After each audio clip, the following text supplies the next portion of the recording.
咁太陽系9大行星嘅講法咧，從今要改寫啦。因為天文學家決定將冥王星剔除出行星之列，咁剩翻8大行星，教科書全部都要改動。鄺耀輝講下。國際天文學聯會全體大會通過決議，為行星定出更明確嘅新定義。太陽系行星係指圍繞太陽運轉，質量大到能構成足夠引力，令本身呈圓球狀。佢嘅引力亦都足以清除軌道附近嘅其他星體，但冥王星嘅軌道同海王星相交，所以唔符合呢一個定義。為咗同傳統8大行星區別，冥王星同附近相似嘅星體，好似齊拿，都歸類為矮行星。冥王星喺1930年被發現，後來證實佢嘅體積比最初估計少好多。佢嘅狹長橢圓形軌道亦都同其他8大行星有好大分別。天文學家近年喺海王星外嘅太陽系邊緣相繼發現同冥王星類似嘅星體，令冥王星嘅行星地位進一步受到質疑。I look forward to the day when some new discovery forces us to rethink this definition and come up with a new one. 有唔少天文學家認為，對行星提出新定義唔會結束對矮行星嘅爭論。不過冥王星唔再係行星，標誌人類對太陽系認識進入新時代。亞洲電視記者鄺耀輝報導。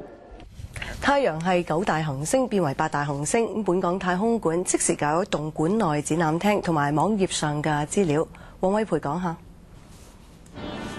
太陽系之內，距離太陽最遠、體積又最細嘅冥王星被剔出行星系列，只係剩翻8顆行星。太空館要即時作出連串改動，網頁要更新。天文展覽廳內嘅太陽系模型雖然仍然睇到冥王星，但係就喺顯眼嘅地方貼上輔助說明。太空館亦都要忙於將自己製作嘅學校短片重新配音，趕及新學年使用。咁每個都係一個擬人化嘅，都係自己講嘢嘅。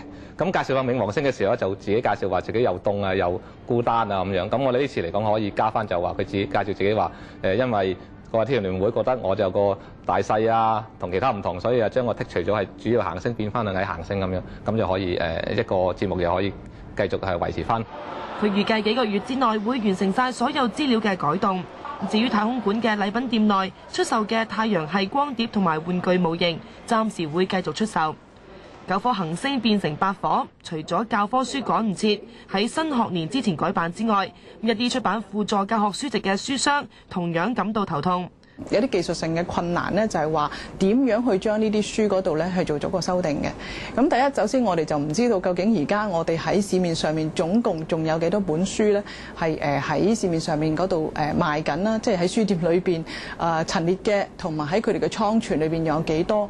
交通局就相信教科書出版商會根據最新嘅發展作出修訂，例如係向學校提供補充資料。交通局亦都鼓勵教師把握機會同學生討論，等學生認識到知識成立嘅依據。亞洲電視記者黃慧培報導。